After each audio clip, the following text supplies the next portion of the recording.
เอาลุยกันเลยลงกันเลยดีวะปลายหน้าหรือว่าสักคู่กลางหน้าโอ้เขามีแต่ปลายหน้าสลงกลางหน้าเนาะอันเดอร์ก็ย่าเถอะคนละทีมฮอปนี่หมดโซโล่กูลงก่อนละนี่โอ้ยผมแม่นรถโนยโดนละเอ้าสุมานกู้สวัสดิ์คนเดียวเศร้าปาทุกคนกำลังมาปาทุกไปแล้วแม่สูไปแล้วแม่กาซีอินดี้พรีเซนต์พับจีคนจนคนแสดงเอง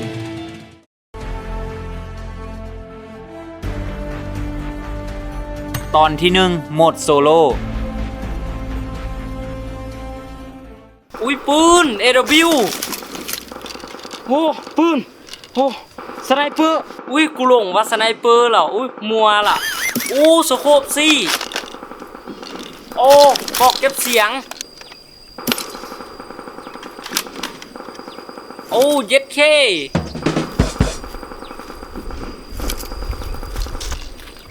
โอ้กระเป๋า3โอ้ปืน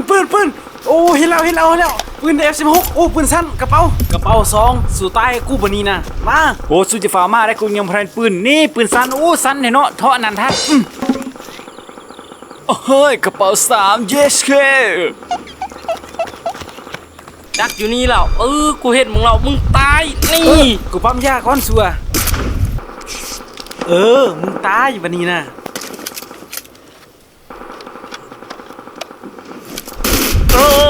เกือบตายกูถอยก่อน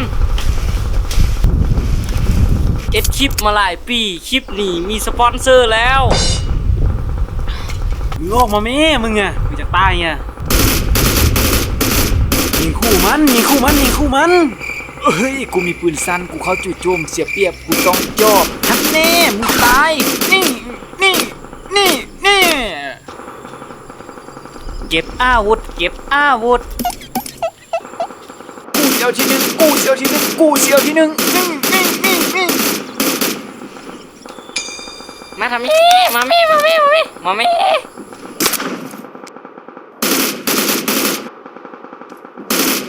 ัวรุดไปเลยโอ้ยเนาะไปเป็นทีมไปอินเป็นทีมไปวันนี้ไปทีมไปเป็นทีมจังไปไล่ไอ้ด็อกเนาะโอเคเฮ้ยกูว่าเขาซอกไอ้ด็อกไปปืนน่ะสิบ่ไหวเขาจะน้อยตายแหละว่ากูก็มีแต่ปืนสั้นโอ้เขาก็มีฆ่าไปเขาระวังหลังระวังไปไอ้ด็อกระวังมีคนมาระวังสู้มากูจะเข้าไปเอาก่อนระวังหลังกูไปมึงตายมาซุกกูได้ใส่กูได้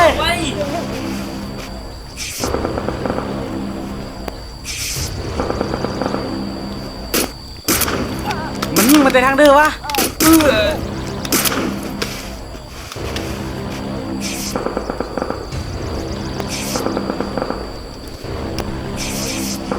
ยูเซอร์กูยิงห้ามันตัวเดือดร้อนกันมาสู่ตายโอ้ยกูได้มาซุกกูได้โอ้ยซุกตายเนาะตายแล้วซอยกูได้กูเพยจากใต้กันนะกูเพยได้ดำซอยกูได้โอ้เขาก็ไปจากใต้คือเดียวหน้าเขาก็ยังเพยได้ไถกูมีวันตายเพราะมันคือเกมเอาสู่อีกจังห้องไปแกโตไปแกโตวงมากูยิซุบไป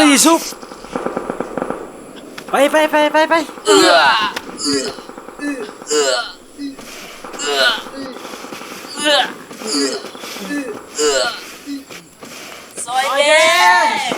แดงคนอ่อนนี่เนาะซอยสู่กูกระตายเลยเนาะยากูกระจิมดละกูไปก่อนเนอะแล้วจะเอาที่นึงมาฝากบายโอ้ยสัวแท้ซอยแดงโอ้ยกูเกือบตายมึงมาตายกูบ่เห็นที่เก่งวินหลานทีมน้ำสู้นี่บุติดท็อปจากเถื่กะห้องนี้พอมันเนอะโอเคนี่แยกทิมบ่กูได้ปืนมึงตายมึงแบบตีตายมึงยิงก็ได้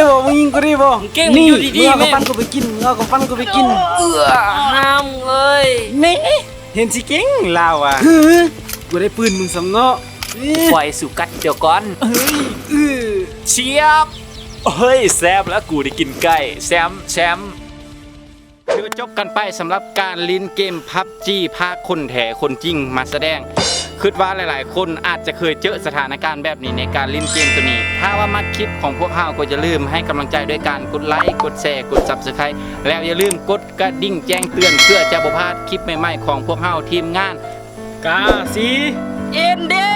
มื้อนี้พวกเขาก็ต้องขอก้าวคำว่า สบาย